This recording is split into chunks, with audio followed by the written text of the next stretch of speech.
নমস্কার, মাতৃয়াদেশে আপনাদের সকলকে স্বাগত। আজকের আমি এমন এক আচারের কথা বলবো যা স্ত্রী সমাজের মধ্যে প্রচলিত রয়েছে এবং আমাদের মায়েরা এবং ঠাকুমারা এই আচার পালনও করে এসেছেন। কিন্তু এই অনেকেই হয়তো জানেন না এই আচারের পিছনে লুকিয়ে থাকা ইতিহাস বা কার উদ্দেশ্যে এই আচারটি পালন করা হচ্ছে। আমি যেই আচারের কথা বলছি সেই আচারটি হলো পঞ্চবৃত্ত বা পাঁচুটে। এই আচারটি সন্তান ভূমিষ্ঠ হওয়ার 5 দিনের মাথায় স্ত্রী মানুষেরা আতুর ঘরে পালন করেন।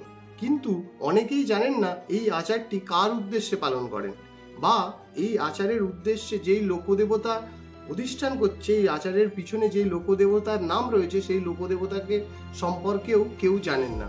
তো সেই নিয়ে আমার আজকের এই ভিডিও। তো চলুন শুরু করা যাক বা জেনে নেওয়া যাক এর পিছনে লুকিয়ে থাকা ইতিহাস বা এর পিছনে এই আচারটি পালন করার পিছনে লুকিয়ে থাকা লোকদেবতা। অনেকেই হয়তো জানেন, অনেকে আবার জানেন না। কিন্তু আজকের এই ভিডিওর মাধ্যমে আপনারা জানতে পেরে যাবেন এই পাঁচুটে যে আচারটি স্ত্রী সমাজের মধ্যে পালিত হয় আতুর ঘরেতে সন্তান ভূমিষ্ঠ হওয়ার 5 দিন পর, সেই আচারের পিছনে লুকিয়ে থাকা ইতিহাস বা সেই আচার কার উদ্দেশ্যে, কোন লোকদেবতার উদ্দেশ্যে পালিত হয় সেই লোকদেবতা সম্পর্কে। তো চলুন শুরু করা যাক।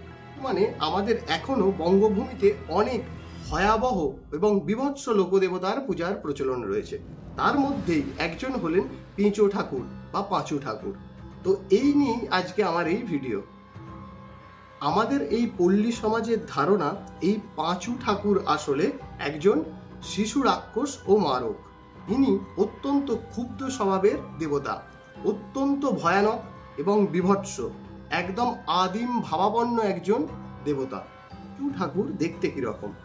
বলা হয় এই পাঁচু ঠাকুরের গায়ের রং কালো এবং এনার মাথায় একটি বড় তিলক আঁকা এবং এনার মাথার চুল অনেকটা জটা আকৃতির। অনেক জায়গাতে আবার এনার মাথায় 2টি সিংহ লক্ষ্য করা যায়। আবার এনার শরীরে একখণ্ডই পোশাক থাকে, সেই পোশাকটির রং হলদেটে। এনার হাতে, কানে এবং গলায় অলংকার সুসজ্জিত থাকে। এনার চোখগুলি গোলাকার, বড়, লালচে ধরনের হয়ে থাকে, একটু ভয়ানক, এবং এনার ঠোঁটের দুপাশে 2টি ছোট দাঁতও দেখতে পাওয়া যায় এবং এনার দেহের অনেক স্থানে সাদা এবং লাল ফোঁটা ফোঁটা লাগানো থাকে। পাঁচু ঠাকুর কিন্তু একা পুজো পান না, ইনি সর্বজায় এনার শক্তি বা এনার স্ত্রীর সাথে বিরাজ করছেন। এনার স্ত্রীকে পাঁচি ঠাকরানী বলে অভিহিত করা হয়। ইনি কিন্তু পাঁচু ঠাকুরের মতো দেখতে এতটা ভয়াবহ নয়, ইনি কতকটা সৌম্য প্রকৃতির। এনার গায়ের রং হলুদ, মাথায় সিঁদুর, লাল পাড় শাড়ি এবং গোটা গা ভর্তি গহনা, এবং এনার চোখ কিন্তু গোলাকার নয়, কিন্তু এনাকে সর্বত্রই এনার দাঁতগুলি কিন্তু বাইরের দিকে বের করা অবস্থাতেই থাকে। আমাদের এই সমাজের মধ্যে এই বিভৎস লোকদেবতার পূজার প্রচলন, সেই সম্পর্কে বলা হচ্ছে যে সকল নারী মৃত সন্তান প্রসব করেন বা যাদের সন্তান প্রসবের সাথে সাথেই তাদের সন্তান মারা যায়, বা যেই সব মহিলার সন্তান জন্মানোর পর রিকেট রোগে আক্রান্ত হন, এই রিকেট রোগকে আমাদের এই সমাজের এই রিকেট রোগ দিকেই পেঁচোই ধরা বা পুঁয়ে ধরাও বলা হয়ে থাকে।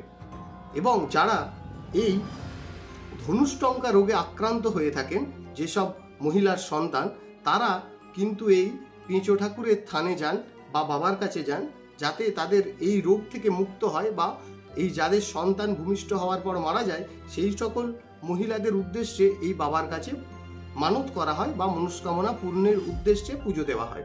যদি মনস্কামনা পূর্ণ হয় তাহলে ওনারা, যাদের মনস্কামনা পূর্ণ হয়েছে, তেনারা এই পাঁচু ঠাকুরের উদ্দেশ্যে বিরাট পূজার আয়োজন করে, ফলমূল সহযোগে বাবার পূজার আয়োজন করে থাকেন। এই পাঁচু ঠাকুর কিন্তু গ্রাম বাংলায় অনেক ক্ষেত্রে পঞ্চানন নামেও অভিহিত পেয়ে থাকেন বা পঞ্চানন নামেও পুজো পেয়ে থাকেন।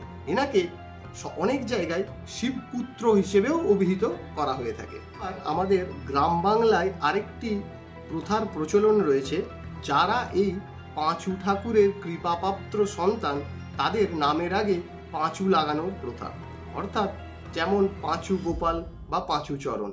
এরা নাকি পাঁচু ঠাকুরের দৌড় ধরা সন্তান, তার জন্য এদের নামের আগে পাঁচু এই শব্দটি লাগানো হয়ে থাকে।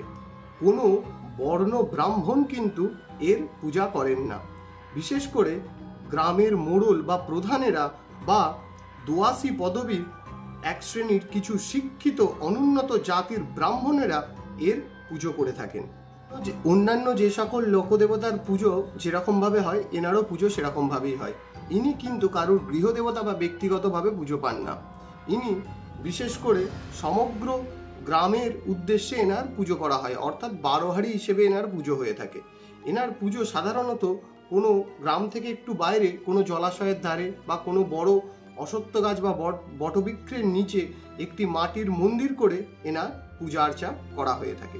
এই ছিল আজকে আমাদের একজন বিভৎস লোকদেবতা সম্পর্কে কিছু তথ্য, যার আচার আমরা হয়তো পালন করে থাকি কিন্তু আমরা জানি না সেটি তার উদ্দেশ্যে পালিত হচ্ছে।